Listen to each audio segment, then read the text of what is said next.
BJP पार्टीनि जाखिनि माने बिथांमोननि इएमफोर दङ जोंहा फेरेंगा सासे नायदो दख'ना गानहोनांसिगौ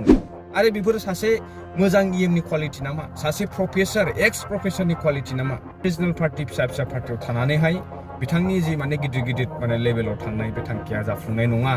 BPF आरो BPF दिनै जोङो सोरनिबा गलाम नङा दिनै जि पलिसि बियो थोंजोङै जोंनि ट्राइबेलफोरनि फारसे गादबनाय जोंखौ जोगारनाय साननो रोंगोन ना रोंला गरनैसो थाखानि थाखाय दिनै बिथांमोना BJPआव सिथाब थायो गाव गावनि केन्डिडेटफोरखौ डिक्लेयार होदो मा जायो जाथोंसै जिहेतु जोंहा बर' रायजो राजाफोरा BJPआव ओरैबायदि सिथाबना थायो बे सुमुक बायदि माखासे एक्चुअलि मानि मेलेम मोनथिला ना गोबोरखिसो हाबनानै दं बिथांमोननि खर'आवहाय मा जानांगौ नाथाय एट प्रेजेन्ट जोंनि थासारिया जोबोद गाज्रिब्ला बिथाङा बेखौ नुदोंना नुवाखै दिनै बिथाङा गावनि हारिखौ अलखदाव नुसेयावबो दा मा गेरेन्टि दिनै नै वार्निं होनानैबो बुंबावबायसो जे आङो बेखौ बुङाखैनो एक्सेप्टआनो खालामाखै गावनि दायखौ दासिमबो जे बिथाङा बे खोथाखौ बुंथारदोंमोन खुलुमबाय रायजोफोर बयखौबो हेल' एसपि ब्लगनि नायगिरि साफ्रोमखौबो आरो रायजो राजा नोंथांमोनखौहाय गोसो गोरबोजों बरायनाय थाजोब्बाय नोंथांमोना नुगासिनो दं दासान्दि जोङो नोंथांमोननो गोबां समस्ति वाइसआव हाबनो नाजादों आरो बेनि आपडेट्सफोरखौ नोंथांमोन होगासिनो दं दा गुबै खोथायानो जाहैबाय दिनै जोङो सारा BTCआव हाग्रामा मेजिक होनबाबो जोङो भुल जानाय नङा जिहेतु जोङो निजे नायबिजिरनानै मोनदांदों रायजो राजाफोरनाव सोंलु खालामनानै जोङो मिथिना मोनदों आरो थांनाय 14 चिरां दुवार लोगोसेनो 13 चिरां मथंगुरि समस्तियाव जोङो हाबबाय बावखुंग्रि जोङो नायना फैबाय दतमा जों नायना फैबाय दा बिदिनो जोङो हाबबावगोन देबोरगाव जों नायबाय जोबोद मोजां फिल्ड आरो बिदिनो मुसलपुर सालबारि देहिरा समस्ति मोनफ्रोमबो समस्तिफ्रावहाय बागानपारा गासिबावबो माने दिनै BPF आरो BPF रिक्सा आवलानिफ्राय लानानै थेला आवलानिफ्राय लानानै हाजिरा खामला मावना जाग्रानिफ्राय लानानै बेफार मालिक ठिकादार गासैबो दिनैनि समावहाय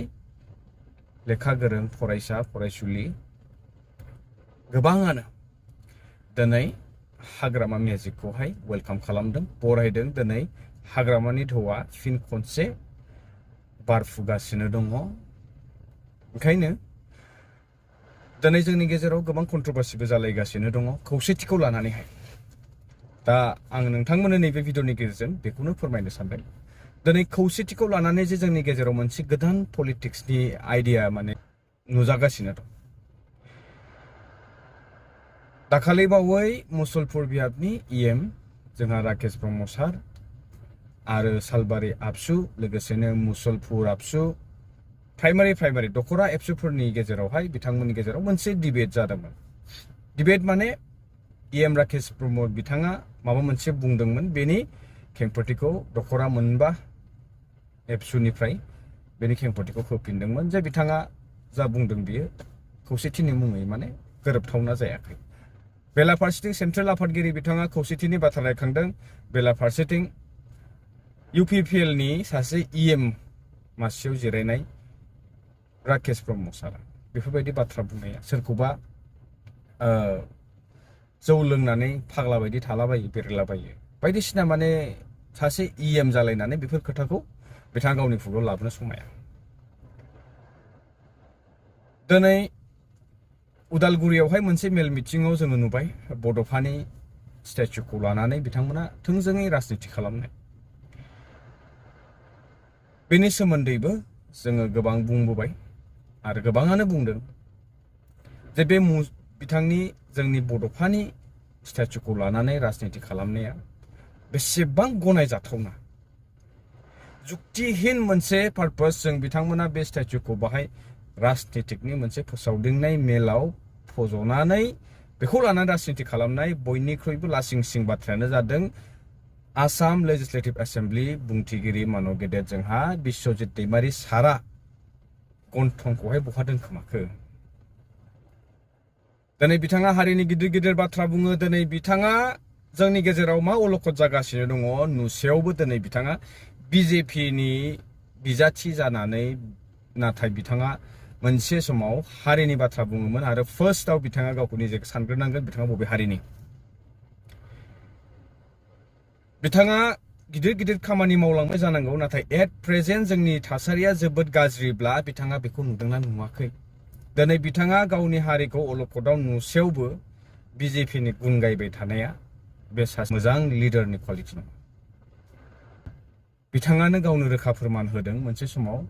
जे बे मोनसे रिजनेल पार्टी फिसा फिसा पार्टीयाव थानानैहाय बिथांनि जि माने गिदिर गिदिर माने लेभेलाव थांनाय बे थांखिया जाफुंनाय नङा। আমাৰ মানে ৰিজনেল পাৰ্টি মই কলেজ বুলি ভাবিছো আৰু নেশনেল পাৰ্টিটো মই ইউনিভাৰ্চিটি বুলি ভাবিছো। গতিকে মোক নলেজ লাগে। কলেজ সুযোগে নাপালো মই মানে এটাতো মই আইডলত পঢ়িছো মানে আইডলত সপ্তাহ এবাৰ হয় নেকি। बेखौथ' जों बयबो स्पष्ट मोनथिबाय खोनाबायबो जे बिथाङा फिसा फेनला रिजनेल पार्टीफोरखौ मैल्य होआ आरो बेबायदि रिजनेल पार्टीयाव थायोबा माने गोजौ लेभेलाव थांनो हाया बेखौ गावनो फोरमायदों। आंनि बुंनाय बाथ्रा नङा। ओंखायनो बिथाङा सेन्ट्रेल दोलोबारिजों थाफानानै माने गिदिर स्कपआव गिदिर स्कपखौ नुबाय अपरचुनिटिखौ नुहुरबाय। जिहेतु दिनै जों नुबायबो बिथाङा सासे स्पिकारबो जानो हाबाय। नाथाय जानानै मा उदायखो जोंनि थाखाय जोंनि बर' हारिनि थाखाय मा मावनो हाखो। दा बिथाङा बुंगोन आं ओरै थोरै मावदों मावाखै खोनाखै मावदों खिन्थु दिनै बिजेपि पार्टीनि जाखिनि माने बिथांमोननि स्ट्रेटेजि पलिसि बियो थोंजोङै जोंनि ट्राइबेलफोरनि फारसे गादबनाय जोंखौ जोगारनायनि अनगा जोङो जेबो नुहुराखै। बिजेपि आसाम बिजेपिनि प्रेसिडेन्ट बिथाङा दिलीप शइकिया बिथाङा ट्राइबेल बेल्ट एन्ड ब्लक 6 शिड्युलनि सोमोन्दै मोननै मोनथाय मोनसे हारिया मोनसे कमिउनिटिया मोननो हाया होननानै जोंखौहाय बुंलांबाय।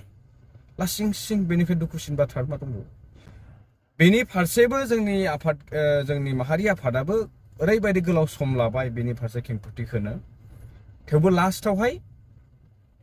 कनसिडारेसन खालामनानैहाय बेखौ दिनै क्ल'ज खालामना दोनबाय। सार बायदिब्ला आं लाजिनानै थैसिगौमोन।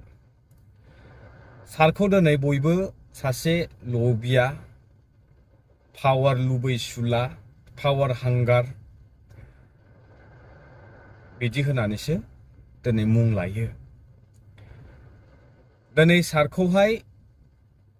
सासे स्पिकारनि बुंथिगिरि होननानैल'सो एसे कनसिडार खालामो नङाब्ला साधारन बेक्ति सिम्पोलै जुदि गसंनानै थायोब्ला सारा आं मा बुंनो दा आं बुंनांगौ गैला। दिनै दिलीप शइकिया बिथाङा आरो बुंबावदों आङो सोरबा जनगोष्ठीनि फारसे गोसोआव आघात लाबोनाय बिथांमोनखौ दुखु मोनहोनाय आं बाथ्रा बुङाखै होननानैसो फोसावबावदों। गोथां गोथि थगायनो नाजाबावो रोखा गावनि खुगाजों गावनो बुंथारनानै आरो दिनै गासिबो गोसारला जोबखाबाय। थेवब्लाबो बिथाङा दिनै बोरै मा साहसजों आं बुङाखै होननानै बुंबावो। थेवब्लाबो माने बिथाङा दिनै ट्राइबेल संघनिफ्राय होन माहारि आफादनिफ्राय होन जोंनि अर्गेनाइजेसन जिमान दङ बेखौ नेवसिबाय। बिथाङा इगनर खालामदों माने बिथाङा बेफोरखौ मैल्य दोनासै।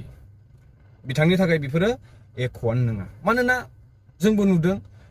मोनसे मेजर स्टेप लायाखै गोख्रों मोनसे एक्सन लायाखै।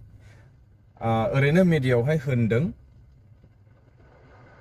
कनसिडार खालामनाय जानाय नंला नेक्स्ट टाइमाव बेफोरबायदि माने आरोबाव माने अपरचुनिटिसो होबावनाय जाबाय। वार्निं होनाय माने मा मोजां जादो बिदि बुंनांला बेफोरबायदि आरो ना। दा मा गेरेन्टि दिनै नै वार्निं होनानैबो बुंबावबायसो जे आङो बेखौ बुङाखैनो एक्सेप्टआनो खालामाखै गावनि दायखौ दासिमबो जे बिथाङा बे खोथाखौ बुंथारदोंमोन।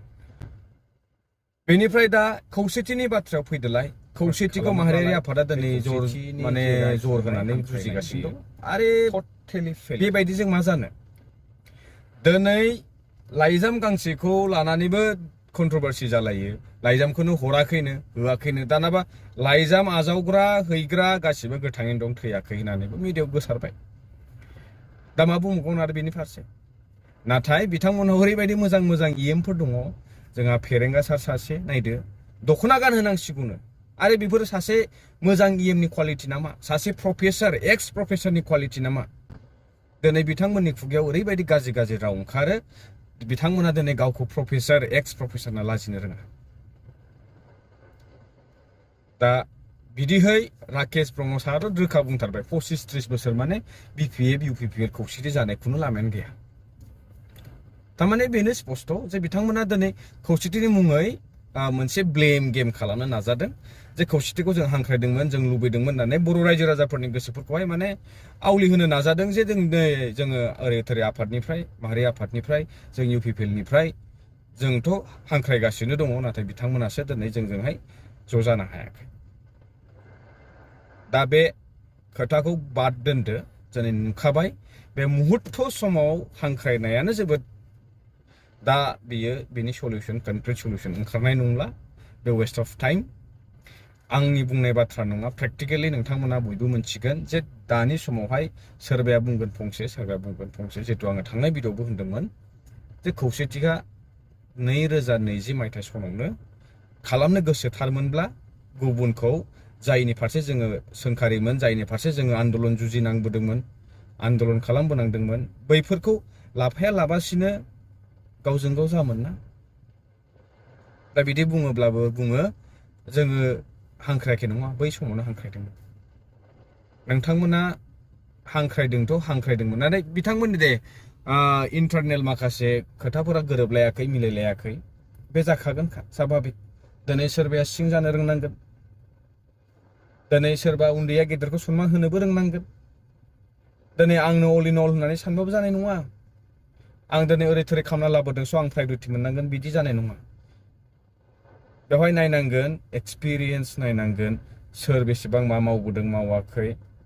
अभारअल मोनसे कम्पेरिजनखौ खालामना नायोब्ला दिनै सोर मोनथावना दा गाव गावनि सिटखौ नागारलायनो बायो दिनै हाग्रामा साराथ' दाख्लैबावै होनखांबाय खनसे आं दाबो रेडि 2020 होननानै बुंदोंमोन बोरो बेबोथ' मोनसे सलिउसन जानो हागौमोन नाथाय दिनै लाइजामखौहाय हरदोंमोननो नाथाय लाइजामखौनो आजावाखैनो मोनाखैनो होननानै बेखौबो कन्ट्रभार्सि खालामोब्लालाय बे खौसेथिनि जे रायखांनाय हांख्रायनाय बेयो टटेलि फेलार दिनैनि समाव फेलार ओंखायनो गाव गावनि केन्डिडेट्सफोरखौ डिक्लेयार होदो मा जायो जाथोंसै जिहेतु जोंहा बर' रायजो राजाफोरा BJPआव ओरैबायदि सिथाबना थाहैबाय सुमुक बायदि माखासे बिथांमोननाव दा मेलेमा एक्चुअलि मानि मेलेम मोनथिला ना गोबोरखिसो हाबजोबनानै दं बिथांमोननि खर'आवहाय साननो रोंगोन ना रोंला गरनैसो थाखानि थाखाय दिनै बिथांमोना BJPआव सिथाब थाहैबाय सोरखौबा गाज्रि मोनलायनाय सोरखौबा नायनो बानाया बयनावबो थायो आरो बे थैजासिम जोबखाया खिन्थु बेनि गेजेरावनो जोङो किसुमान खोथाखौ इगनर खालामनानै जोङो मोनसे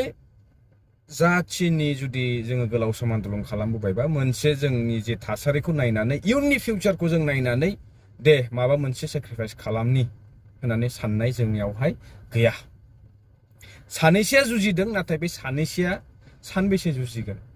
जिउ जोबजासिम जुजिलांबाबो जुदि साफ्रोमबो जुदि हारिनि सेन्टिमेन्टखौ लानानै बबेजों थाङोबा